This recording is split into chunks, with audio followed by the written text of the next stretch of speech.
ఏపీలో పోలింగ్ ఏర్పాట్లు పూర్తయ్యాయి. సిబ్బంది అంతా పోలింగ్ కేంద్రాలకు వెళ్తున్నారు. ఇందుకోసం అధికారులు ప్రత్యేక బస్సులు ఏర్పాటు చేశారు. రేపు ఉదయం 5:30 నుంచి విధుల్లో ఉండనున్నారు. మాక్ పోలింగ్ తర్వాత పోలింగ్ ప్రారంభమవుతుంది. లేటెస్ట్ అప్డేట్స్ మా ప్రతినిధి శ్రీకాంత్ అందిస్తారు.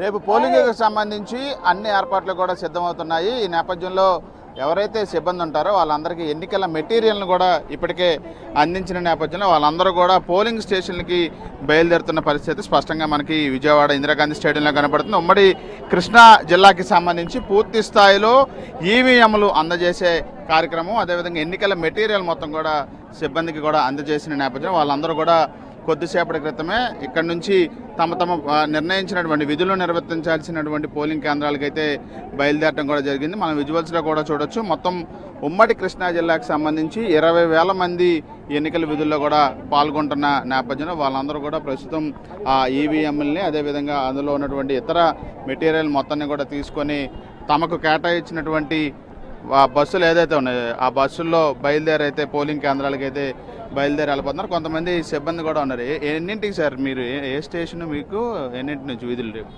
ఇప్పుడు దుర్గానగర్ సార్, పిఆర్పిఎస్ రోడ్డు. ఇప్పుడు మెటీరియల్ ఇచ్చినప్పుడు ఏం చెప్పారు మీకు? అంటే ఈవీఎంకి సంబంధించా ఇంకేమైనా చెప్పారు? ఈవీఎంకి చెప్పారా, ఏం చెప్పారు? అన్ని అంతా ఏమేమి చేయాలి మొత్తం క్లియర్ కట్గా మొత్తం చెప్పారు సార్. ఏం ప్రాబ్లం లేదు. ఈవీఎంస్ కూడా ఆన్ చేసి చూసుకోమన్నారు. బ్యాటరీ 99% ఉందా లేదో చెక్ చేసాం. టెండర్ బ్యాలెట్స్ అలాగే కంట్రోల్ యూనిట్ కానీ అన్ని వర్కింగ్ కండిషన్లో ఉన్నాయా లేవో చూసుకోమన్నారు. అన్నీ ఆల్ చెక్ చేసాం. మాకు ఇచ్చిన సప్లై చేయబడిన మెటీరియల్స్ మొత్తం A to Z చెక్ చేసాం. అంతా హ్యాపీగా ఉంది. భోజనం కూడా మంచిగా సప్లై చేశారు. అంతా A to Z. రేపు ఉదయం మాక్ పోలింగ్ నుంచి విధుల్లో ఉండాలా? ఎన్నింటి నుంచి మీరు విధుల్లో ఉండాలి? మేము 5:30 కల్లా రెడీగా ఉండాలి సార్. ఏజెంట్ల సమక్షంలో మేము మాక్ పోల్స్ నిర్వహించాలి.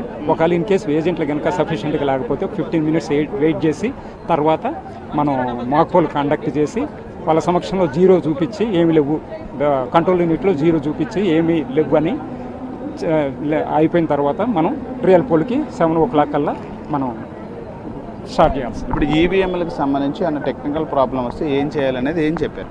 టెక్నికల్ ప్రాబ్లమ్స్ అన్నీ కూడా సాల్వ్ చేస్తారు.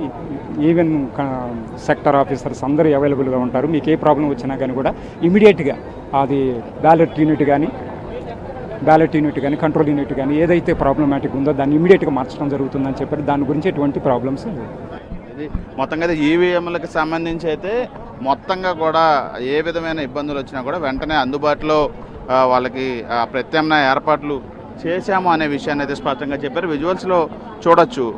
459 వాహనాలను ఎన్టీఆర్ జిల్లాకు కూడా అధికారులు కేటాయించారు. అక్కడి నుంచి వాళ్ళ తమ పోలింగ్ కేంద్రాలకి రేపు ఉదయం 5:30 గంటలకైతే వెళ్తాం. అక్కడ మాక్ పోలింగ్ నిర్వహించిన తర్వాత ఎన్నికల విధుల్లో ఉంటాం. రేపు సాయంత్రం 6 గంటల వరకు కూడా ఈ ఎన్నికల విధులు అయితే నిర్వహించడానికి సంబంధించి అన్ని ఏర్పాట్లు కూడా పూర్తయినట్టుగా మనకు అర్థమవుతుంది. దీంతో వీళ్ళందరూ కూడా తమకు ఇచ్చినటువంటి ఈవీఎంలు ఎన్నికల మెటీరియల్ తీసుకొని అయితే తమకు కేటాయించిన పోలింగ్ కేంద్రాలకైతే ఏదైతే అధికారులు ఏర్పాటు చేశారో వాహనాలు వాటన్నిటిని తీసుకొని అయితే పోలింగ్ కేంద్రాలకి వెళ్తున్న పరిస్థితి కనపడుతుంది. ఉమ్మడి కృష్ణా జిల్లా మొత్తంగా కూడా ప్రస్తుతం ఈవీఎంలతో ఎన్నికల సిబ్బంది తమ పోలింగ్ కేంద్రాలకైతే బయలుదేరుతున్నారు. కెమెరా పర్సన్ ఈశ్వర్తో శ్రీకాంత్, NTV, విజయవాడ.